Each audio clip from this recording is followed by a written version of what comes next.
the proposals outlined by Councillor MacDonald follow the government guidelines. They are not mandatory guidelines. We do not have to follow them. The guidelines were written before the full extent of the rise in the cost of living was known. So should we be following them now we are all aware of the financial burden being faced? I'm sure that like me, one of the reasons you became a councillor was to help others.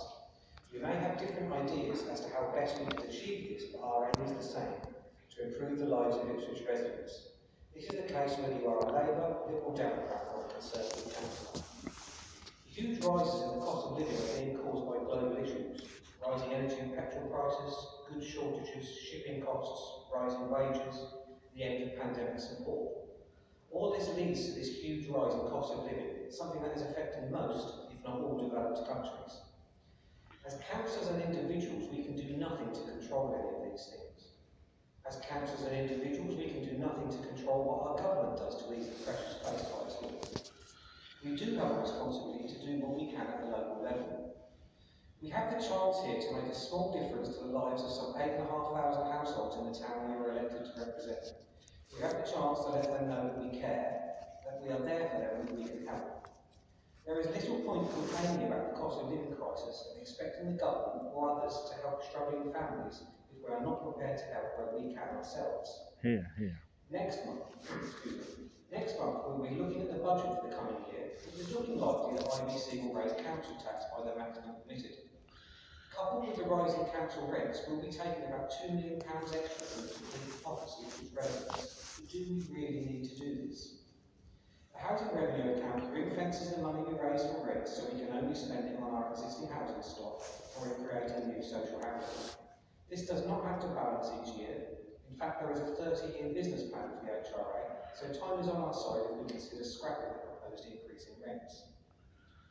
Councillor MacDonald has been quick to point out previously that in recent times the HRA account is in good shape, which is positive for us and should allow us to limit any rise in rents for this year, whilst we are going through high inflation and rising cost of living. The Conservative group understands the importance of maintaining our housing stock, and we are in no way suggesting that we want to diverge from the Ipswich standard. We are told in this paper that the rise will bring in an additional £1.5 million into the HRA, but do we really need this?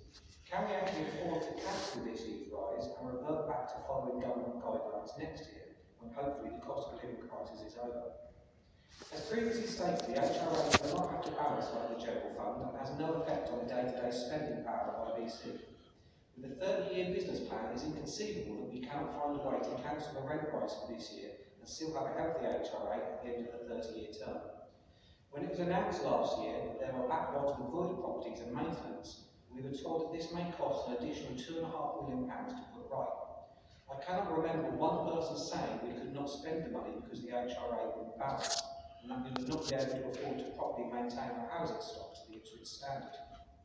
I have only highlighted this to show all councillors that we can make these kinds of decisions without putting the long-term future of the HRA at risk. Our group can think of ways we can achieve this, and I would like to think the Labour administration can also think of ways to cancel the increase.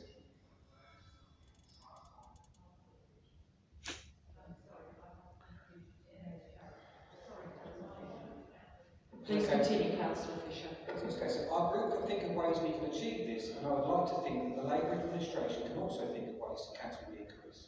We could hold all non-essential maintenance for a year.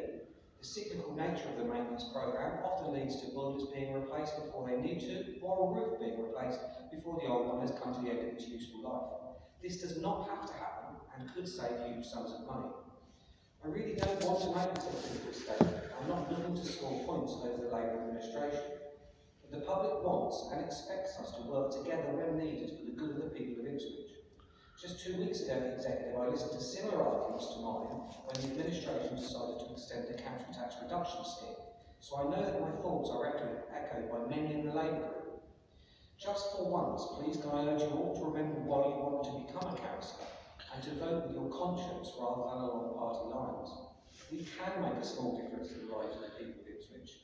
Please do not let us miss this chance by blindly voting and along party lines and vote against the proposed increase in rents for our council tenants.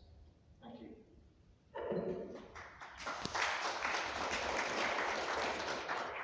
Thank you, Councillor Fisher.